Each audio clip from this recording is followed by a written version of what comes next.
My parents funded my brother's failed business but left me in debt. Now they want to meet my daughter. But I drop a truth bomb that changes everything. I never thought I'd be writing this, but here I am, seeking advice from strangers on the internet about my family situation. My name is Johnny, and I'm 32 years old. I've been estranged from my parents for almost 8 years now, and suddenly, they're trying to be a part of my life again. I'm not sure how to handle this, and I could really use some outside perspective. To understand my situation, you need to know about my childhood.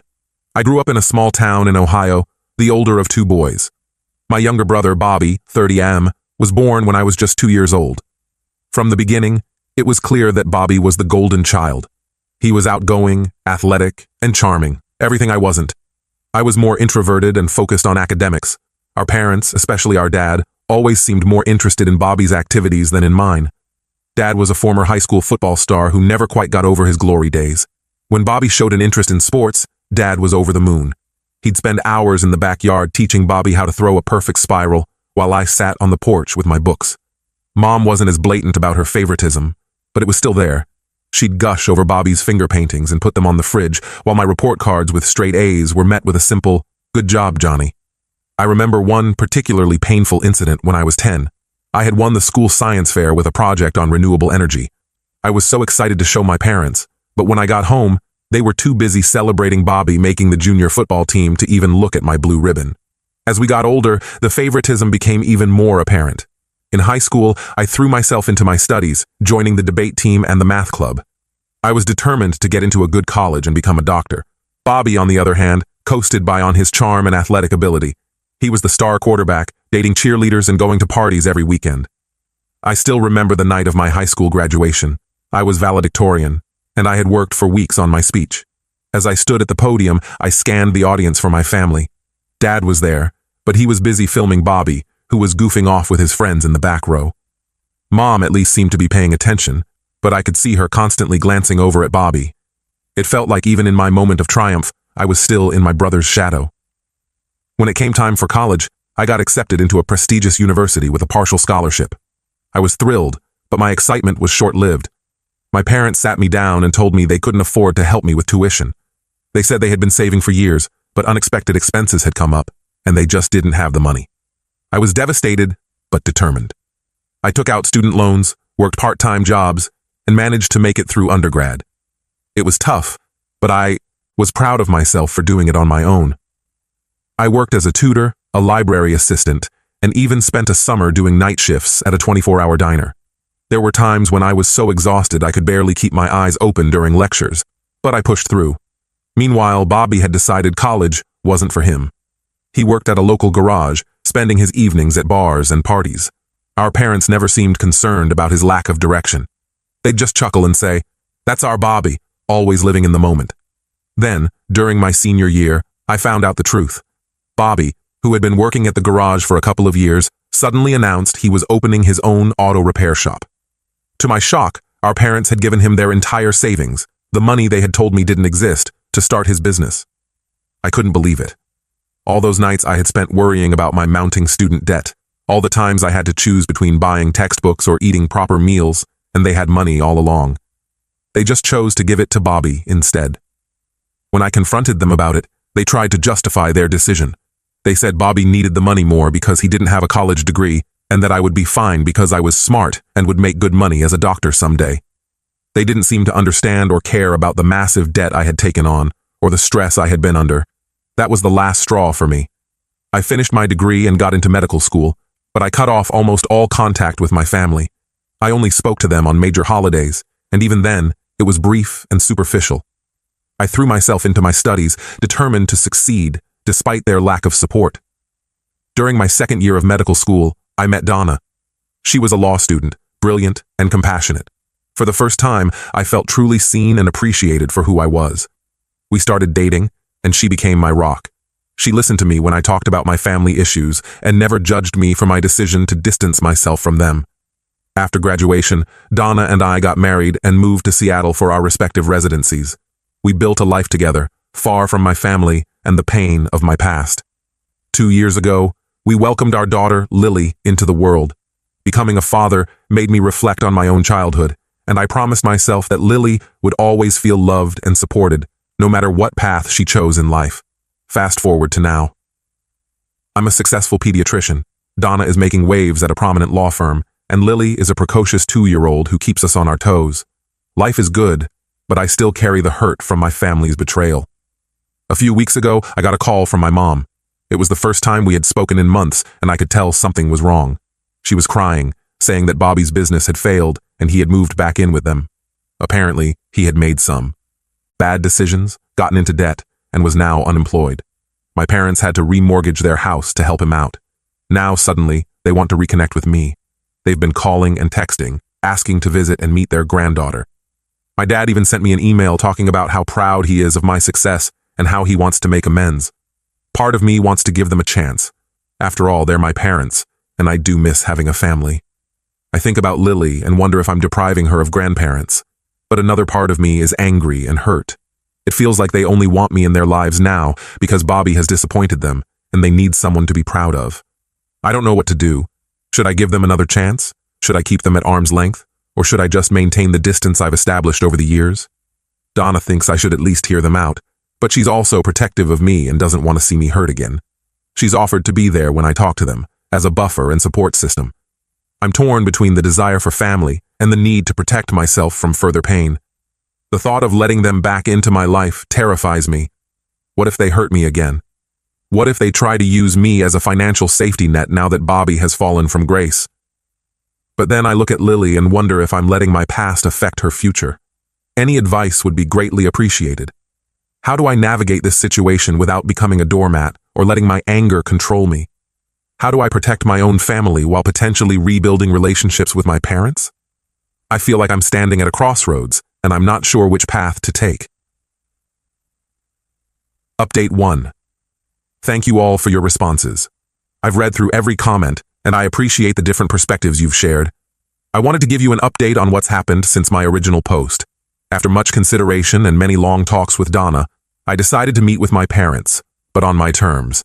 I suggested we meet at a neutral location, a quiet cafe near my workplace, without my wife or daughter present. I wanted to hear them out without immediately involving my new family.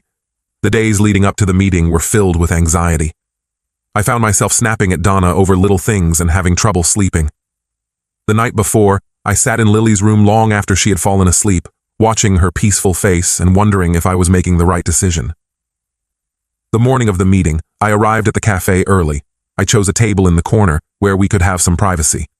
As I waited, I couldn't help but remember all the times I had sat waiting for my parents to show up to my events, debate competitions, science fairs, even my high school graduation party. They had always been late, usually because of something involving Bobby, but this time, they were early. I saw them through the window, walking towards the cafe. They looked older than I remembered, more worn down. My mom's hair was fully gray now, and my dad seemed to have shrunk somehow, his once broad shoulders now slightly hunched. They entered the cafe, and for a moment, we all just stared at each other. Then my mom rushed forward and hugged me tightly. I stiffened at first, not used to such displays of affection from her, but eventually, I hugged her back. My dad stood awkwardly to the side, looking uncomfortable. We sat down, and I let them speak first. My mom did most of the talking. She started by apologizing for the past, saying they realized how unfair they had been. She talked about how proud they were of my accomplishments and how much they regretted not supporting me more. Then came the kicker. They admitted that part of the reason they wanted to reconnect was because of Bobby's situation. Apparently, his failed business venture wasn't just a simple bankruptcy. He had gotten involved with some shady characters and ended up with gambling debts. My parents had to sell their vacation home and take out a second mortgage to bail him out. As they spoke, memories flooded back. I remembered the summer before I left for college, when I had asked to use the vacation home for a week with my friends. They had said no, claiming they were planning to use it themselves. Later, I found out they had let Bobby and his friends stay there for a month. I listened to all of this silently, letting them talk. When they finished, I took a deep breath and told them exactly how I felt. I laid out every instance of favoritism, every time they had dismissed my achievements in favor of Bobby's latest whim. I told them about the nights I cried myself to sleep in college, wondering why I wasn't good enough for them to support me. I told them about the time I had to sell my laptop, a high school graduation gift from my grandmother, to pay for textbooks, about how I had to work night shifts at a diner during college, coming home smelling of grease and feeling exhausted while they were funding Bobby's partying lifestyle. My dad tried to interrupt, to defend their actions, but I shut him down. I reminded him of all the football games he attended for Bobby and how he had missed my debate team winning the state championship because he was at one of Bobby's games. I told them that while I appreciated their apology, it didn't erase years of hurt and neglect. I made it clear that if they wanted a relationship with me, it would be on my terms, and it would take time and effort on their part. I also addressed the elephant in the room, Bobby. I told them that while I sympathized with his situation, I wasn't interested in being his safety net or in competing for their attention again. My life, my wife, and my daughter were my priorities now. As I spoke, I could see the pain and regret on their faces. My mom was crying silently, and my dad looked like he had aged 10 years in the span of our conversation.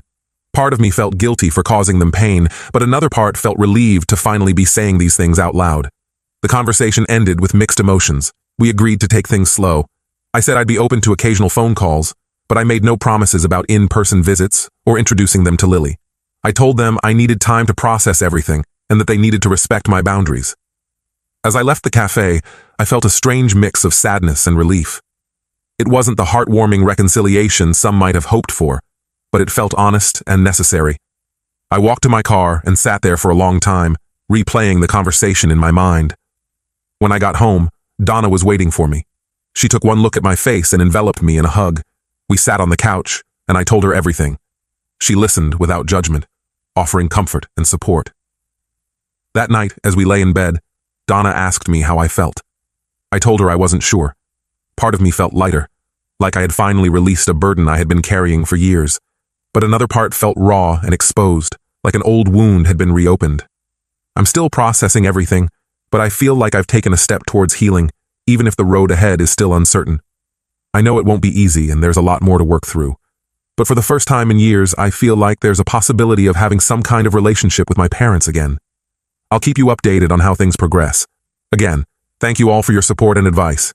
It's given me the strength to face this situation head on. Update 2. It's been about a month since my meeting with my parents, and I wanted to give you all another update. Things have been complicated. True to my word, I've been allowing limited contact with my parents. We've had a few phone calls, mostly short and somewhat awkward. My mom has been trying hard, maybe too hard. She calls more often than I'm comfortable with and always wants to know about Lily. I've had to set some boundaries there, reminding her that she needs to earn the right to be a grandmother. Last week, she called and spent 20 minutes telling me about a toy she had bought for Lily. I had to interrupt her and remind her that she hasn't even met Lily yet, and it's not appropriate to be buying her gifts at this stage. She seemed hurt, but I stood my ground. My dad, on the other hand, has been distant. He's only spoken to me once, and it was a stilted conversation. I get the feeling he's struggling with his pride, finding it hard to admit he was wrong all these years. During our one conversation, he mostly asked about my work, as if he was trying to understand the life I've built without them. The real drama, however, came from an unexpected source, my brother, Bobby.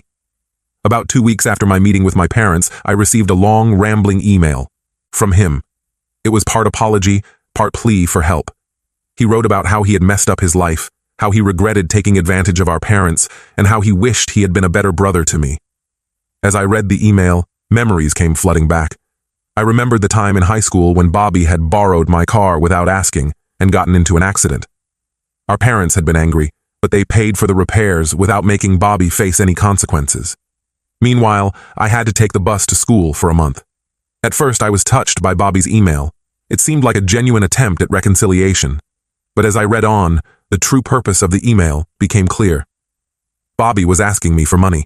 He had a business idea that he was sure would solve all his problems, and he wanted me to invest. I was furious. After all these years, after everything that had happened, he still saw me as nothing more than a potential source of cash.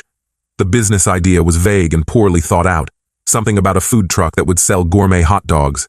It was clear he hadn't learned anything from his previous failure. I didn't respond to the email. Instead, I called my parents. The conversation was tense. I asked them if they knew about Bobby's email, and they admitted they did. In fact, they had encouraged him to reach out to me. They thought that if Bobby and I reconciled, it would help bring the family back together. I lost my cool at that point. I told them that their attempts at manipulation were exactly why I had distanced myself in the first place.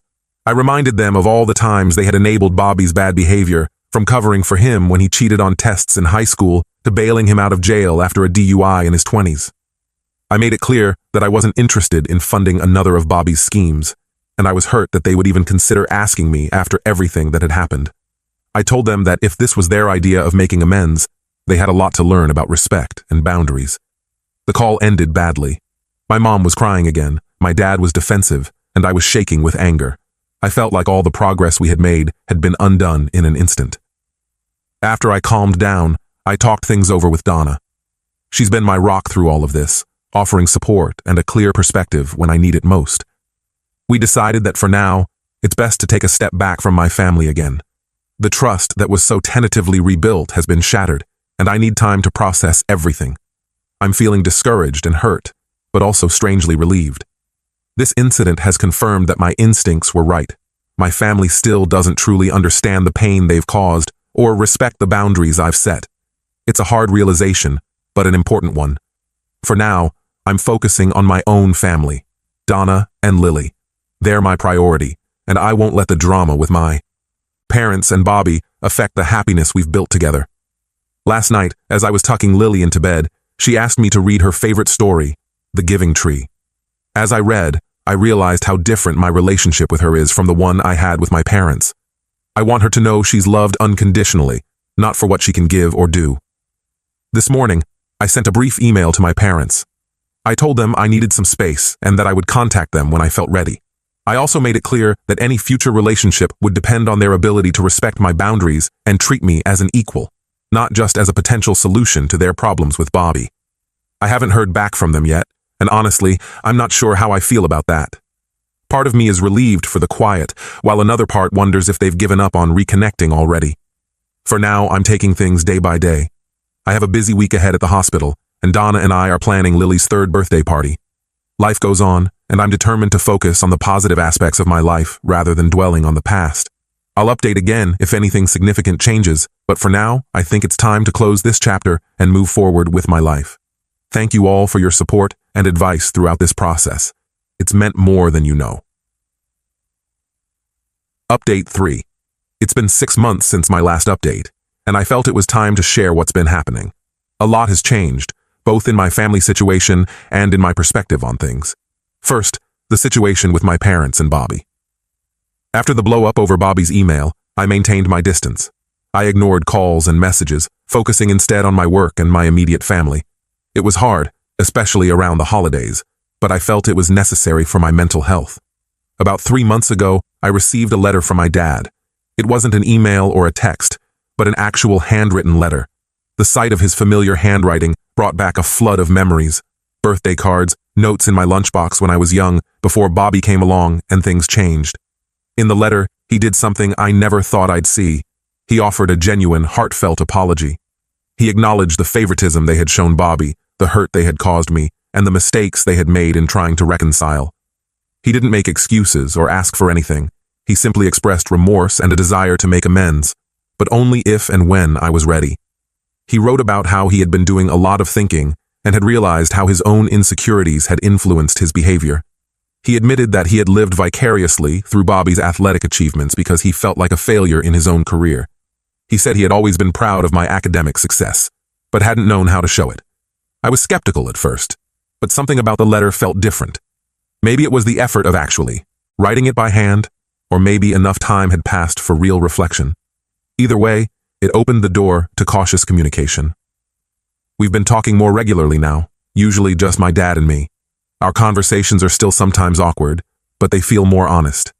He's been asking about my work and my family, really listening when I talk about my life. He's also been sharing more about his own struggles, including his difficulty in admitting his mistakes and his fear of losing his children. Last week, he asked if he could send Lily a birthday gift.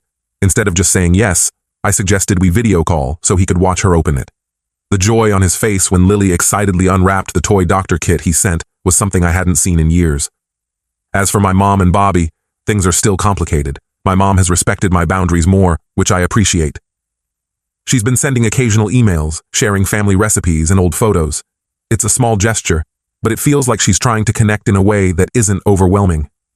Bobby, I've learned, has finally sought help for his gambling addiction and is working a steady job for the first time in years. He hasn't reached out to me directly, which is probably for the best right now. Dad mentioned that Bobby is attending Gamblers Anonymous meetings and is trying to pay back some of the money he owes our parents. The biggest change, however, has been in my own perspective. Through all of this, I've realized that while I can't change the past or control my family's actions, I can control how I respond to them. I've been working on letting go of some of the anger and resentment I've carried for so long. It's not easy, and there are still days when the old hurts resurface, but I'm trying. I've also gained a new appreciation for my own family. Donna has been incredibly supportive through all of this, offering advice when I need it and just listening when I need to vent. Watching Lily grow and helping shape her understanding of family has made me reflect on what I want that to mean for her. Last weekend, we had a picnic in the park. As I watched Donna push Lily on the swing, I felt a sense of peace I hadn't experienced in a long time. I realized that regardless of what happens with my parents and Bobby, I have a family of my own now, one built on love, trust, and mutual respect. For now, we're taking things day by day. I'm not rushing into anything, but I'm also not closing any doors.